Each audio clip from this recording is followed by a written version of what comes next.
नमस्कार। स्वागत है आप सबका राजनीति के इस अखाड़े में। मेरा नाम है अजय सेठिया।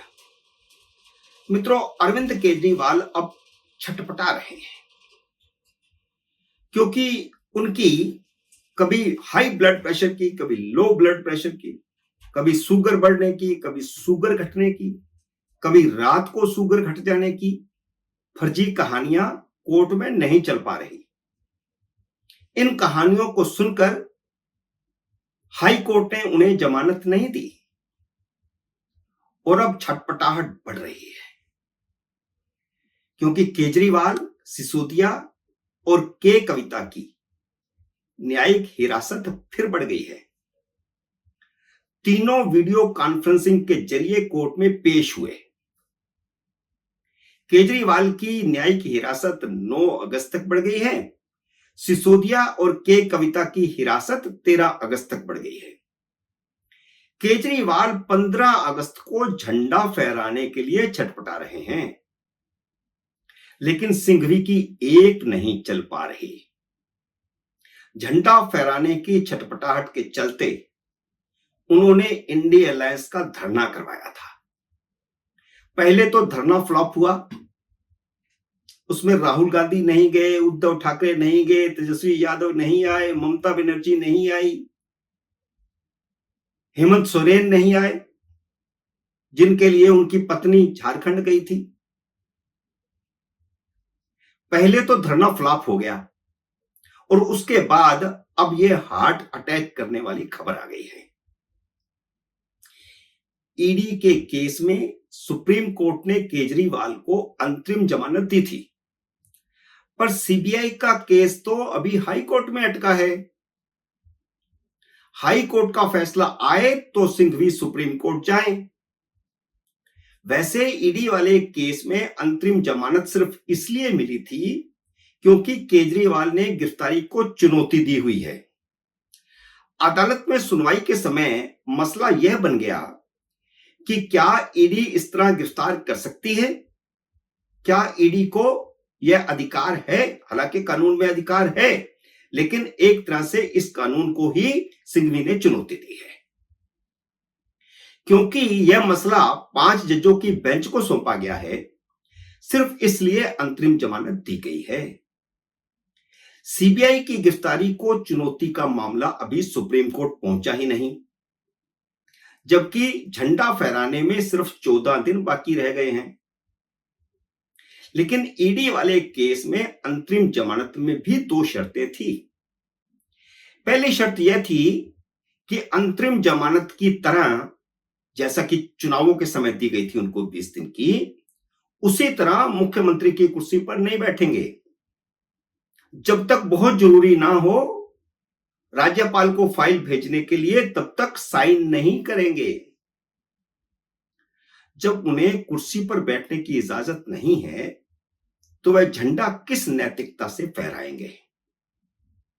उनकी अंतरिम जमानत की दूसरी शर्त यह थी कि 5 जजों की बेंच अंतरिम जमानत को रद्द कर सकती है।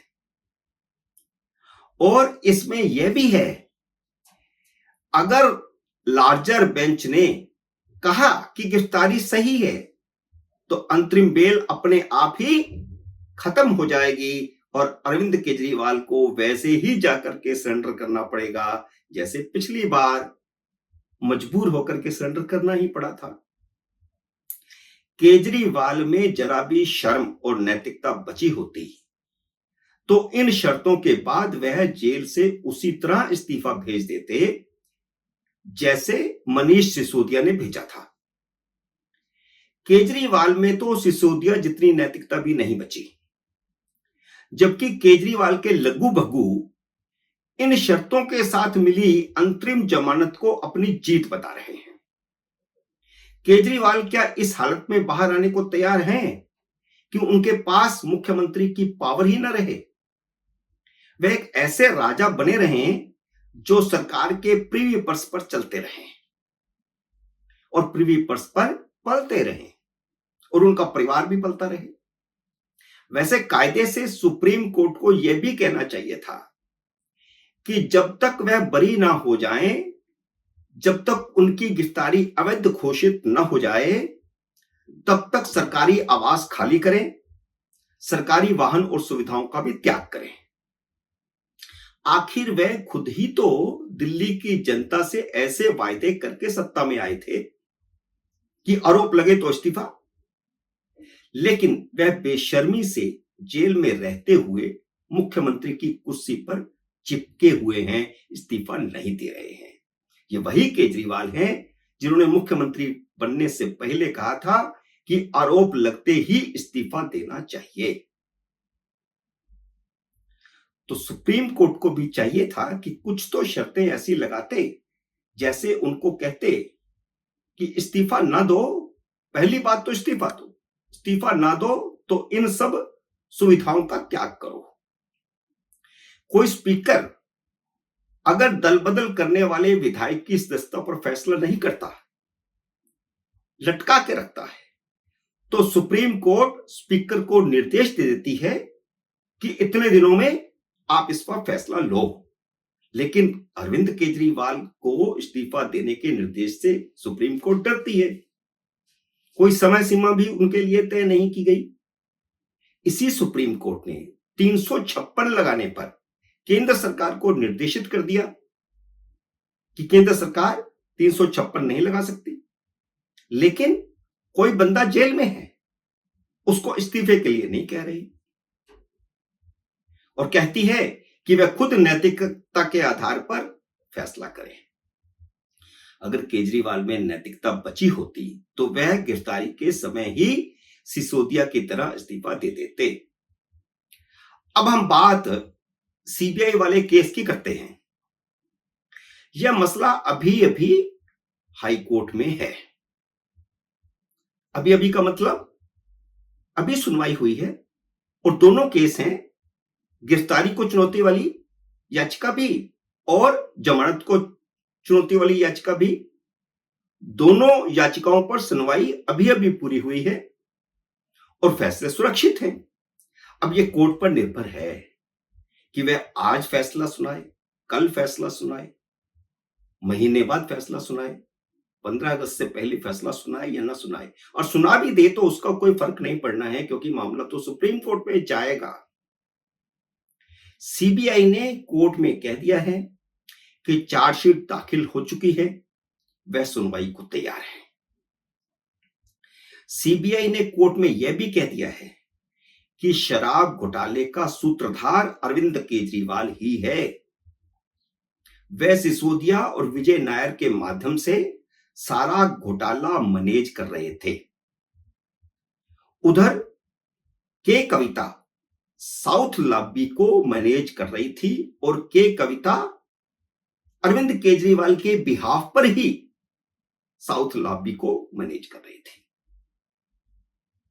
इसलिए सीबीआई ने कोर्ट में कहा है कि केजरीवाल को जमानत नहीं दी जानी चाहिए, क्योंकि यह सबूत नष्ट करने में एक्सपर्ट हैं और सबूत नष्ट करने में तो सिसोदिया भी एक्सपर्ट थे, इसलिए उनकी भी जमानत नहीं हो रही।